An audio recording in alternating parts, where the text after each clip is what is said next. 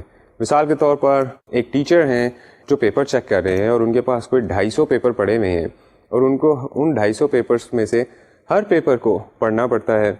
اب امیجن کریں کہ اگر ہر پیپر کے اندر کوئی تقریباً 20 صفحات ہیں اور اس کے اندر ہر اسٹوڈنٹ کا رائٹنگ سٹائل ڈفرینٹ ہے اور اس رائٹنگ سٹائل کو بھی ان کو ڈی کوڈ کرنا پڑ رہا ہے اور اس کو سمجھنے کی کوشش کرنی پڑ رہی ہے, اور یہاں پر بے شمار اسپیلنگس غلط ہو سکتے ہیں, بے شمار اسپیلنگس الفابیٹیکل مسٹیکس ہو سکتی ہیں, بے شمار ٹائپوگرافیکل مسٹیکس ہو سکتی ہیں. اور یہاں پر جب ٹیچر اس پیپر کو پڑھنے کی کوشش کرتے ہیں تو وہ پرنسپل آف گڈ فارم کو بہت زیادہ استعمال کرتے ہیں. دراصل اگر وہ پرنسپل آف گڈ فارم کو استعمال نہ کریں تو شاید ان کا پیپر چیکنگ کا پروسیس جو ہے وہ بہت زیادہ سلو ہو جائے. پرنسپل آف گڈ فارم کو استعمال کرتے ہوئے وہ ایسے الفاظ پڑھ جاتے ہیں بعض اوقات جو اسٹوڈنٹس نے نہیں لکھے ہوتے. وہ بعض اوقات ایسا ہوتا ہے کہ اسٹوڈنٹس نے اسپیلنگس غلط لکھے ہوئے ہیں لیکن ٹیچر اپنے پرنسپل آف گڈ فارم کی وجہ سے وہ اسپیلنگس صحیح پڑھ جائے گا. جس طرح سے آپ نے یہ سینٹینس پڑھا تو آپ اس سینٹینس کے اسپیلنگس غلط ہونے کے باوجود ان کو صحیح طرح سے پڑھ گئے. سو ٹیچرس کو بھی اسی قسم کے پرابلمس ہو سکتے ہیں. Now this is a very tricky principle. This is not only good for the teachers but this is also good for the students. Students کے لیے بہتر اس طرح سے ہو سکتے ہیں اور بعض اوقات ان کی فیور میں بھی اس طرح سے جا سکتا ہے کہ اگر آپ نے پیپر کے اندر کچھ چیزیں جو آپ کو لکھنی چاہیے تھی نہیں لکھیں, لیکن ٹیچر کیونکہ بہت زیادہ ایمفسس کر رہے ہیں اس بات پر کہ یہ چیزیں لکھنی چاہیے تو شاید پیپر کے اندر وہ چیزیں موجود نہ ہونے کے باوجود ٹیچر ان چیزوں کو پیپر کے اوپر پڑھ جائیں. سو اسٹوڈینٹس, آپ نے دیکھا کہ principle of good form is not only complicated but it also helps us find meaning into our world. لیکن اس کے ساتھ ہی ساتھ پرنسپل آف گڈ فارم کے تحت ہم بعض اوقات دنیا کے بارے میں غلط انفارمیشن بھی حاصل کر جاتے ہیں, کیونکہ گڈ فارم ہمیں یہ بتاتا ہے کہ ہمارے ارد گرد جتنی چیزیں ہیں ان کے اندر ایک میننگ ہم نے تلاش کرنا ہے. اور بعض اوقات جب ہمیں میننگ نہیں ملتا تو ہم اتنے فرسٹریٹ ہو جاتے ہیں کہ ہم اس کے اندر میننگ ڈھونڈنے کے لیے چیزوں کو ایڈ کر دیتے ہیں, اور یہاں پر یہ ہماری مس پرسیپشن ہو جاتی ہے یا ہماری ایلیوژن ہو جاتی ہے, جس کی وجہ سے ہم دنیا کے بارے میں غلط انفارمیشن حاصل کر جاتے ہیں. اسٹوڈینٹس, بعض اوقات ہم ایسے کمپلیکیٹڈ ٹاسک کر رہے ہوتے ہیں جہاں پر اس قسم کی مس پرسیپشن جو ہے وہ ہمارے لیے بہت ڈینجرس ہو سکتی ہے.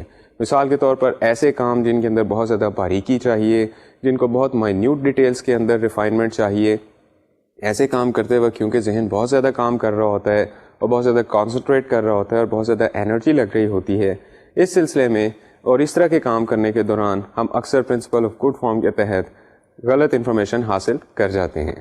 اسٹوڈینٹس, دوسرا important principle gestalt theory of perception کا ہے وہ ہے ہولسٹک اورینٹیشن. ہولسٹک اورینٹیشن کا مطلب ہے perceptual process must be understood in its entirety rather than broken down into discrete elements. کسی بھی چیز کو پرسیو کرنے کے لیے ہم اس کے جو انٹائر ہولسٹک امیج ہے اس کو پرسیو کرنے کی کوشش کرتے ہیں, نہ کہ ہم اس کی چھوٹی چھوٹی ڈیٹیلز کے اندر جاتے ہیں. یہاں پر جسٹالٹ سائیکالوجسٹ یہ کہتے ہیں that the whole is greater than the sum of its parts. مثال کے طور پر جب آپ ایک ٹیلی ویژن کو دیکھتے ہیں تو ٹیلی ویژن کو آپ اس کے پارٹس کے اندر کنورٹ کر کے نہیں دیکھتے, آپ ٹیلی ویژن کو ایز اے ہول دیکھتے ہیں. آپ ٹیلی ویژن کو یہ نہیں کہتے کہ میرے سامنے ایک چیز پڑی ہوئی ہے جس کے اندر ایک اسکرین ہے, جس کے اندر اسپیکرس لگے ہیں اور مختلف قسم کے بٹنس لگے ہوئے ہیں. دراصل اس سارے ایکوپمنٹ کے لیے جس کے اندر بے شمار چیزیں لگی ہوئی ہیں آپ کے پاس ایک نام ہے and that name is tele vision.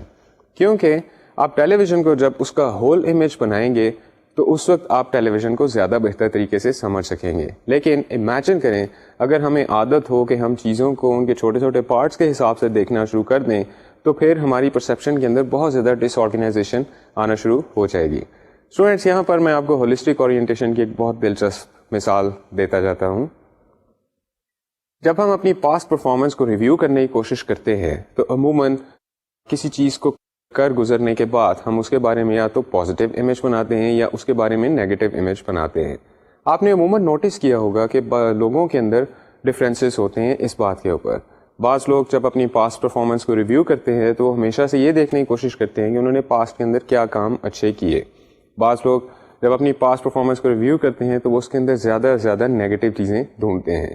اب جب آپ ان لوگوں کے پاس بیٹھیں تو عموماً آپ کو پتہ چلے گا کہ جو لوگ پاسٹ کے اندر ہمیشہ اچھی چیزیں ڈھونڈتے رہتے ہیں وہ آپ کو ذرا خوش نظر آئیں گے, ذرا لائیولی نظر آئیں گے, ذرا شاید زیادہ سیٹسفائڈ نظر آئیں گے, لیکن ضروری نہیں کہ ان کی پرسیپشن پاسٹ کی پرفارمنس کے بارے میں ایکوریٹ ہو. بالکل اسی طرح سے جو لوگ پاسٹ کی پرفارمنس کو ریویو کرتے وقت ہمیشہ نیگیٹو ایلیمنٹس کے اوپر نظر رکھتے ہیں, وہ شاید آپ کو اتنے خوش نظر نہ آئیں, شاید وہ آپ کو اتنے زیادہ ہیپی اور سیٹسفائڈ نظر نہ آئیں. اس کی وجہ یہ ہوتی ہے کہ وہ جب بھی اپنے پاسٹ کے اندر جاتے ہیں ان کو ہمیشہ وہاں پر بری چیزیں نظر آتی ہیں. عموماً یہ لوگ آپ کو سومبر موڈ کے اندر نظر آئیں گے. دیر is certain melancholia کریکٹرائزنگ their effect. ان کے ایموشنل سینٹیمنٹس جو اس وقت آپ کو نظر آئیں گے وہ تھوڑے سے نیگیٹو ہوں گے, ان کے اندر انگزائٹی ہوگی, اور شاید آپ جب ان کے پاس بیٹھیں تو آپ بھی ان سے انگزائٹی لے لیں. دراصل ہوتا یہ ہے کہ جب ہم پاسٹ کو ریویو کرنے کی کوشش کرتے ہیں تو ہم پاسٹ کے بارے میں ایک ہولسٹک اورینٹیشن حاصل کرنے کی کوشش کرتے ہیں. کوگنیشن کے اندر ہمارا ایٹیٹیوڈ بہت امپورٹنٹ ہے کہ ہم چیزوں کو پازیٹیولی لیتے ہیں یا چیزوں کو نیگیٹیولی لیتے ہیں. This is something related to our attitude. This is our characteristic mental way of looking at the things around us. اور اس ایٹیٹیوڈ کو جب ہم چینج کرتے ہیں تو ہولسٹک اورینٹیشن ہمارے لیے فائدہ مند بھی ہو سکتی ہے اور نقصان دہ بھی ہو سکتی ہے, کیونکہ ہم بعض چیزوں کو جب ایکوریٹلی پرسیو نہیں کر پاتے تو ہم اکارڈنگلی اپنے اندر ریفائنمنٹ پیدا نہیں کر سکتے. اس کی ایک چھوٹی سی مثال اس طرح سے ہو سکتی ہے کہ بچوں کے اسکول کے اندر ایک ڈبیٹنگ کمپٹیشن ہو رہا ہے اور مختلف بچے اس کے اندر ڈبیٹس کے لیے جا رہے ہیں. اب کچھ بچے ڈبیٹنگ کمپٹیشن پر جانے سے پہلے بہت نروس ہیں, کیونکہ شاید یہ ان کا زندگی میں پہلا ایکسپیرینس ہے کہ وہ لوگوں کے سامنے جا کر کھڑے ہوں گے اور ان کی آڈینس کے اندر لیٹ اس امیجن کہ تقریباً 125 لوگ ہیں. اور بچوں کے لیے یہ بہت ہیوی فیلنگ ہے کہ جب وہ آڈینس کے سامنے کھڑے ہیں اور 125 لوگوں کی تقریباً 250 آنکھیں ان کے اوپر کانسنٹریٹ کر رہی ہیں, that's a lot of energy coming down their way. تو اس کو وہ کیسے فیس کریں گے؟ نیچرلی جب وہ نروسنس کے ساتھ اور ٹینشن کے ساتھ اسٹیج کے اوپر جائیں گے اور پرفارم کریں گے, اور شاید وہ نروس محسوس کر رہے ہوں, لیکن نروسنس جو ہے بچوں کے اندر وہ کسی طرح سے شو ہو نہیں پاتی ان 125 لوگوں کے سامنے, کیونکہ نروسنس عموماً کانپتی ہوئی ٹانگیں یا کانپتے ہوئے ہاتھوں کے ذریعے سے شو ہوتی ہے. اور اس قسم کے سمٹمز جو لوگ دور بیٹھے ہیں ان کو بہت کلیئرلی نظر نہیں آ رہے ہوتے. سو نروسنس آڈینس کو بچوں کے اندر بالکل نظر نہیں آ رہی, لیکن نروسنس بچوں کے اندر ایک بنیادی ایٹیٹیوڈ ہے اس ٹائم کے اوپر. اب جب بچے اپنی ڈبیٹ کر کے واپس آ جاتے ہیں تو وہ نیچرلی ریویو کرنے کی کوشش کرتے ہیں کہ انہوں نے ڈبیٹ میں کیا کہا. اور یہاں پر کیونکہ یہ بچے انگزائٹی اور ٹینشن کے انڈر رہے اور اسٹریس میں رہے, اور کیونکہ یہ ان کا پہلا ایکسپیرینس تھا, اس لیے ہو سکتا ہے کہ وہ پاسٹ کو ریویو کرتے ہوئے اپنی ساری نیگیٹو چیزوں کو دیکھنا شروع کر دیں. اور کیونکہ وہ صرف نیگیٹو ایلیمنٹس کو پک کر رہے ہیں تو ان کی جو ہولسٹک اورینٹیشن بنے گی that will also be negative. So this is more like it. Some people look at the glass as half filled, some people look at the glass as half empty. لیکن آن the whole ہم چیزوں کو ایک holistic orientation کے تحت دیکھنے کے عادی ہوتے ہیں. ہولسٹک اورینٹیشن کے اندر میں نے آپ کو بتایا کہ جب ہم اپنے انوائرمنٹل آبجیکٹس کو دیکھتے ہیں تو ہم ان کی فائن ڈیٹیلس کے اندر ان کو نہیں دیکھنے کی کوشش کرتے, ہم ان کو ایز اے ہول پرسیو کرنے کی کوشش کرتے ہیں. یہاں پر ایک اچھی اگزامپل اس طرح سے بھی ہو سکتی ہے کہ آپ ایک اسٹار کی پکچر جب ڈرا کرتے ہیں تو آپ جو لائنس ہیں ان کو چھوٹے چھوٹے پارٹس کے اندر ڈیوائڈ کر سکتے ہیں. آپ لائنس کی بجائے چھوٹے چھوٹے ڈیشز استعمال کر سکتے ہیں, لیکن جب آپ اسٹار کو ان ڈیشز کے ذریعے ڈرا کر جاتے ہیں تو آپ صرف اسٹار کو دیکھتے ہیں, نہ کہ ڈیشز کو دیکھتے ہیں, گو کہ وہاں پر مکمل لائنیں موجود نہیں ہیں. بالکل اسی طرح سے جب ہم واقعات کو پرسیو کرنے کی کوشش کرتے ہیں تو ہم واقعات کو بھی اسی طرح سے ہولسٹک اورینٹیشن کے تحت دیکھتے ہیں. اور جب ہم اپنی مختلف انوائرمنٹس کے اندر جاتے ہیں تو ان انوائرمنٹس کے اندر بھی ہولسٹک اورینٹیشن کو دیکھتے ہیں. مثال کے طور پر آپ کسی شاپنگ مال میں گئے, اس شاپنگ مال کے اندر جانے کے بعد آپ نے بہت پلیزنٹ فیل کیا, اور پلیزنٹ فیل کرنے کے بعد آپ نے وہاں پر کچھ شاپنگ کی اور پھر آپ واپس گھر پہ آ گئے. جب آپ اپنے پاسٹ ایکسپیرینس کو ریویو کر رہے ہیں تو شاید آپ کے ذہن میں ایک پلیزنٹ ایکسپیرینس آ رہا ہو. اب یہ دیکھتے ہیں کہ اس شاپنگ مال کے اندر کیا چیزیں تھیں جنہوں نے آپ کو اچھا محسوس کروایا. شاید وہاں پر لائٹس تھیں, شاید وہاں پر میوزک تھا, شاید وہاں پر بے شمار لوگ پھر رہے تھے, شاید وہاں پر بڑی خوبصورت شاپس تھیں. تو آپ نے اس شاپنگ مال کے انوائرمنٹ کے اندر ان ساری اچھی چیزوں کو دیکھا اور ایک پرسیپشن بنایا. لیکن اس کے ساتھ ہی ساتھ اس شاپنگ مال کے اندر بے شمار ایسی چیزیں بھی ہو سکتی ہیں جو شاید بہت اگلی ہوں. شاید فرش کے اوپر بہت زیادہ ڈسٹ ہو, شاید فرش پر لوگوں نے چوئنگ گمس یا تھوکوں کے نشان ہوں, یا پان کی پیک ہو, یا شاید اس پورے شاپنگ مال کا جو ماحول ہے اس کے اندر ڈسٹ ہو اس کی انوائرمنٹ کے اندر. So there could be so many things that are not actually very pleasant to have them in the environment of the shopping mall. لیکن آپ ہولسٹک اورینٹیشن کے تحت چند چیزوں کو پک کرنے کے بعد باقی چیزوں کے بارے میں پرسیو کرتے ہیں کہ وہ بھی صحیح ہوں گی اور آپ ایک پازیٹیو امیج لے کر واپس آتے ہیں. So students always remember that when we talk about holistic orientation, we mean that perceptual process must be understood in its entirety rather than broken down into discrete elements. And the whole is greater than the sum of the parts. Students, یہاں سے ہم آگے چلتے ہیں the third principle of Gestalt theory. The third principle is the principle of size constancy. Principle of size constancy says that changes in the size of the retinal image of an object are interpreted as changes in distance rather than changes in the size of the object. So students, عموماً ہمارے ساتھ یہ ہوتا ہے کہ ہم جب چیزوں کو دیکھ رہے ہوتے ہیں تو ان کا امیج ہماری آنکھ کے ریٹنا پر بنتا ہے. اس کا مطلب ہے کہ ہماری آنکھ کے عدسے پر چیزوں کا امیج بننا شروع ہو جاتا ہے. اب ہماری آنکھ کے عدسے پر جب چیزوں کا امیج بنتا ہے تو بعض امیجز چھوٹے ہوتے ہیں, بعض امیجز بڑے ہوتے ہیں. دراصل جو چیزیں ہم سے دور ہوتی ہیں ان کا امیج ہماری آنکھ کے ریٹنا پر چھوٹا بنے گا, اور جو چیزیں ہمارے قریب ہوتی ہیں ان کا امیج ہماری آنکھ کے اوپر بڑا بنے گا. عموماً آپ نے اخبار میں ایڈورٹیزمنٹس دیکھے ہوں گے مختلف ایسے سینٹرز کے جو لوگوں کو ہیلپ آؤٹ کرتے ہیں یا ٹیکنیکل ہیلپ پرووائڈ کرتے ہیں اپنا ویٹ ریڈیوس کرنے میں.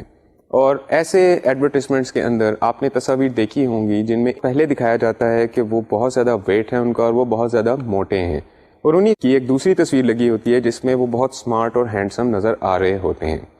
عموماً اگر آپ ان تصاویر کو غور سے دیکھیں تو آپ کو پتہ چلے گا کہ جس تصویر کے اندر وہ صاحب بہت موٹے اور بہت ہیلدی یا بہت اوور ویٹ نظر آ رہے ہیں وہ تصویر ان کے بہت قریب سے کھینچی ہوتی ہے, اور جو چیزیں ہم بہت قریب سے دیکھتے ہیں ان کا امیج بھی نیچرلی ہماری آنکھ کے ریٹنا پر بڑا بنتا ہے. سو جو تصویر کلوز اپ سے کھینچی جاتی ہے اس تصویر کے اندر وہ صاحب نیچرلی تھوڑے سے اوور ویٹ لگنا شروع ہو جاتے ہیں. لیکن ان کی وہ تصویر جس کے اندر وہ بہت ہینڈسم لگتے ہیں اس تصویر کے اندر کافی ساری چینجز تو کی ہوتی ہیں. مثال کے طور پر ان کے کپڑے چینج کر دیتے ہیں یا ان کا ہیئر اسٹائل چینج کر دیتے ہیں, لیکن وہ تصویر بھی ذرا دور سے کھینچی ہوتی ہے, اور جو تصویر دور سے کھینچی جاتی ہے اس کا امیج بھی ہماری آنکھ کے اوپر چھوٹا بنتا ہے. اور ہم ان تصویروں کو دیکھنے کے بعد یہ کہتے ہیں کہ دیکھا یہ سینٹر کتنا اچھا ہے کہ انہوں نے ان صاحب کو اس تصویر میں دیکھو یہ کتنے موٹے نظر آ رہے ہیں, اور اس تصویر میں دیکھیں تو یہ صاحب کتنے ہینڈسم اور اسمارٹ نظر آ رہے ہیں. دراصل اس سارے پروسیس کے اندر they are using the principle of size constancy which goes to say that changes in the size of the retinal image of an object are interpreted as changes in distance rather than changes in the size of the object. Students, یہاں پر brain کو جو sensory information مل رہی ہے دراصل وہ sensory information تو ایکوریٹ ہے, لیکن برین ایک ہولنیس کے کانسیپٹ کو مینٹین کرنے کے لیے یا ایک جسٹالٹ کے کانسیپٹ کو مینٹین کرنے کے لیے اس سینسری امپیٹس کو اوور رائڈ کر جاتا ہے. اور کیونکہ brain is functioning according to the principle of good form, تو گڈ فارم دراصل ایگزسٹنگ انفارمیشن کو میننگ اٹیچ کرنے کا نام ہے, اور یہاں پر برین سینسری انفارمیشن کو اوور رائڈ کرنے کے بعد اس کو ایک ڈفرینٹ میننگ دے جاتا ہے, اور اس ڈفرینٹ میننگ کے تحت آپ یہ پرسیو کرتے ہیں کہ یہ صاحب کے اندر جو چینجز نظر آ رہی ہیں دو تصاویر کے اندر وہ چینجز دراصل ریزلٹ ہیں ان ٹیکنیکس کا یا ان میڈیسنس کا جو استعمال کی جاتی ہیں اس ویٹ مینٹیننگ سینٹر کے اندر. اسٹوڈینٹس, امید ہے کہ آپ کو جسٹالٹ تھیوری سمجھ آئی ہوگی اور دلچسپی لگی ہوگی. دراصل جسٹالٹ تھیوری کے اس کے علاوہ بھی کافی سارے پرنسپلس ہیں. میں آپ کو چیپٹر کے اینڈ میں جسٹالٹ تھیوری کے بارے میں مزید چند بکس ریکمینڈ کروں گا. امید ہے کہ جب آپ ان بکس کو پڑھیں گے تو آپ کا انٹرسٹ جسٹالٹ تھیوری کے اندر تھوڑا سا زیادہ بڑھے گا. یہاں پر ہم چلتے ہیں اپنی اگلی تھیوری کی طرف, اور ہماری اگلی تھیوری کا نام ہے فنکشنلزم. اسٹوڈینٹس, فنکشنلزم کی جب ہم بات کرتے ہیں تو فنکشنلزم کا جو بنیادی کارنر سٹون ہے یا اس تھیوری کو جب بھی آپ سوچنے کی کوشش کریں تو جو اسٹیٹمنٹ آپ کے ذہن میں آنی چاہیے وہ کچھ اس طرح سے ہے. Perception is a direct process involving less mediation by higher brain centers to perceive meaning in the environment. Functionalism theory کو پروپاؤنڈ کرنے والوں کا یہ ماننا تھا کہ ہائر برین سینٹرز جو ہیں وہ پرسیپشن کے پروسیس کے اندر ان کی میڈیشن دراصل کافی کم ہوتی ہے. کیونکہ ان کی میڈیشن دراصل کافی کم ہوتی ہے اس لیے جو ریسیپٹرز ہیں, جو پرسیپشن کے آرگنس ہیں, زیادہ تر کام انہی کے اندر ہو جاتا ہے, جس کی وجہ سے ہمیں پرسیپشن ملتی ہے اور ہم اپنی انوائرمنٹ کے اندر کوئی میننگ ڈھونڈنا شروع کر دیتے ہیں. ان کا کہنا یہ ہے, number 1, meaning already exists in environment and our sensory mechanisms are pre-wired to respond to meaningful aspects of our environment. دراصل ہماری انوائرمنٹ کے اندر آلریڈی میننگ اٹیچ ہوتا ہے. اگر ہم غور کریں اپنے جنریشنل ایکسپیرینس کے اوپر تو انسان اس پلانٹ ارتھ پر لاکھوں سالوں سے اپنی زندگی گزار رہے ہیں, جس کا مطلب ہے کہ اس ارتھ کے بارے میں انسانوں کے اندر لاکھوں سالوں کا تجربہ ہے. اور اس لاکھوں سالوں کے تجربے کی وجہ سے جو انسان آج کل پیدا ہوتے ہیں ان کے اندر وہ نیچرلی ایک ٹینڈنسی ہوتی ہے اپنی انوائرمنٹ کو آٹومیٹیکلی پرسیو کرنے کی, اور یہاں پر ہائر برین سینٹرز کو زیادہ انوالو ہونے کی ضرورت نہیں پڑتی. اگر آپ جسٹالٹ تھیوری پر غور کریں تو پرنسپل آف گڈ فارم بھی شاید کچھ اسی طرح سے ہے. پرنسپل آف گڈ فارم کا مطلب یہ ہے کہ برین سینسری امپیٹس کو اوور رائڈ کر جاتا ہے اور اس کو میننگ فل بنا دیتا ہے, اور یہ پروسیس آلموسٹ آٹومیٹک ہوتا ہے, جس کے تحت آپ زیادہ ڈسکریمنیشن کرنے کی کوشش نہیں کرتے بلکہ آپ چیزوں کو ایک میننگ فل فارم میں دیکھنے کی کوشش کرتے ہیں. دراصل آپ کی موٹیویشن یہ ہوتی ہے کہ آپ جتنی بھی باتوں کو پرسیو کر رہے ہیں یا جتنے بھی آبجیکٹس اپنے ارد گرد دیکھ رہے ہیں ان کو کوئی پراپر میننگ پہنا سکیں. فنکشنلزم کو پروپاؤنڈ کرنے والوں کا یہ ماننا تھا کہ دراصل برین یہ فنکشنز نہیں کرتا کیونکہ اس پروسیس کے اندر سینسری آرگنس ہی زیادہ تر کام کر جاتے ہیں اور پرسیپشن کا ایک سرٹن میننگ آپ کو دے جاتے ہیں. یہاں پر فنکشنلزم والے بات کرتے ہیں ایکولوجیکل نیش کی بھی. ایکولوجیکل نیش سے ان کا مطلب ہے instinctive tendency of the animals to seek out the area of the environment which affords them the greatest chance of survival. جب ہم جانوروں کے اوپر بات کرتے ہیں تو جانوروں کے اندر کیونکہ ان کا برین کا سائز چھوٹا ہے اور وہ زیادہ تر انسٹنکچوئل بیہیویئر پیٹرن کے تحت اپنی زندگی گزار رہے ہوتے ہیں, which means کہ ان کا بیہیویئر جو ہے وہ انسانوں کی نسبت بہت زیادہ آٹومیٹک ہوتا ہے. انسانوں کے بیہیویئر پر آپ غور کریں تو انسانوں کا بیہیویئر کانسٹنٹلی چینج ہوتا رہتا ہے. Change is the only constant in human behaviour. مثلاً اگر آپ اپنی زندگی پر نظر ڈالیں تو آپ کی زندگی کے اندر بے شمار چینجز آتی جاتی ہیں. آپ کسی چیز کو کسی ایک زمانے کے اندر اچھا پرسیو کرتے ہیں تو اسی چیز کو ایک خاص ٹائم پیریڈ گزرنے کے بعد برا پرسیو کرنا شروع کر دیتے ہیں. کوئی ایک فیشن کسی ایک ٹائم پر ان ہوتا ہے تو وہی فیشن کسی دوسرے ٹائم کے اوپر آؤٹ ہو جاتا ہے. جب ہم کیریئرس کی بھی بات کرتے ہیں تو بعض اوقات اسٹوڈنٹس کو ایک کیریئر بہت اچھا لگتا ہے, جس طرح پاکستان میں جب کمپیوٹر کا بوم آیا تو کمپیوٹر ایجوکیشن کے اندر سب لوگ اس کیریئر کے اندر جانا شروع ہو گئے, اور پھر کچھ عرصے بعد شاید کمپیوٹر انڈسٹری کے اندر جب تھوڑا سا گیپ آنا شروع ہوا تو اسٹوڈنٹس نے اس کیریئر سے کسی دوسرے کیریئر کی طرف جانے کی کوشش کی, اور مختلف کیریئرس مختلف ٹائمز کے اوپر پاپولر ہوتے رہتے ہیں یا پھر ان پاپولر ہوتے رہتے ہیں. اگر آپ اپنے دادا ابا سے یہ پوچھیں کہ وہ اپنی زندگی کس طرح گزارتے تھے تو وہ شاید آپ کو یہ بتائیں کہ میں صبح 7 بجے آفس جاتا تھا اور 2 بجے واپس آ جاتا تھا, آ کر سیاسٹا کرتا تھا, اور سیاسٹا کرنے کے بعد شام کو واک پر نکل جاتا تھا, اور اس کے بعد رات کو بچوں کے ساتھ بیٹھتا تھا اور سو جاتا تھا, اور صبح جلدی اٹھ جاتا تھا. لیکن اگر آپ آج کے زمانے میں دیکھیں تو آج کے زمانے میں لوگوں کو ایک ٹائم پہ شاید 3 یا 4 جابس کرنی پڑتی ہیں. اسٹوڈنٹس کو اپنی پڑھائی کا خرچہ اٹھانا پڑتا ہے, اور کام کی ریشو پرانے زمانے کے لوگوں کے کام کی ریشو سے بہت زیادہ بڑھ چکی ہے. کیا یہ اچھی بات ہے یا کیا یہ بری بات ہے؟ لیکن اچھا اور برا ہونے سے قطع نظر دس از اے بگ چینج, اور اس بگ چینج کے اندر سارے ہی انسان آہستہ آہستہ آنا شروع ہو جاتے ہیں.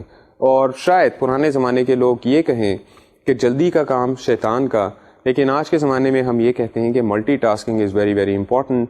اور ملٹی ٹاسکنگ کا مطلب یہ ہے کہ آپ شاید ایک وقت کے اوپر 2 یا 3 کام کرنے کی کیپیسٹی رکھتے ہوں. آپ ایک دن کے اندر 2 یا 3 مختلف کاموں کی طرف دھیان دینے کی کیپیسٹی رکھتے ہوں تو تب آپ بہت ہوشیار مانے جائیں گے, بہت انٹیلیجنٹ مانے جائیں گے. سو اسٹوڈنٹس, چینج انسانوں کے بیہیویئر کے اندر کانسٹنٹ ہے. لیکن اگر آپ جنگل کے اندر جائیں تو شیر آج سے 100 سال پہلے بھی بالکل اسی طرح شکار کرتا تھا جس طرح سے وہ آج کر رہا ہے. شیر اسی طرح سے ہرنوں کے غول کے پیچھے بھاگتا ہے جس طرح وہ 100 سال پہلے بھاگتا تھا, اور ہرنوں کا غول شیر کے آگے بھی بالکل اسی طرح سے بھاگتا ہے جس طرح سے 100 سال پہلے بھاگتے ہوں گے. سو جب ہم جانوروں کی بات کرتے ہیں تو جانوروں کے بیہیویئر کے اندر ہمیں انسٹنکٹ بہت زیادہ نظر آتی ہے. انسٹنکٹ سے ہمارا کیا مطلب ہے؟ انسٹنکٹ سے ہمارا مطلب یہ ہے کہ اسپیشیز ٹپیکل بیہیویئرل پیٹرن, کہ کسی ایک اسپیشیز کا ٹپیکل بیہیویئرل پیٹرن کسی ایک خاص ماحول کے اندر, اور اس بیہیویئرل پیٹرن کے اندر چینجز بالکل نہیں آتی. There was a time when in psychology a movement بہت زیادہ پاپولر ہونا شروع ہوئی جس موومنٹ کا نام تھا ایتھولوجی. ایتھولوجی کے اندر سائیکالوجسٹ انسانوں کے اندر انسٹنکچوئل بیہیویئر پیٹرن تلاش کرنے کی کوشش کرتے تھے.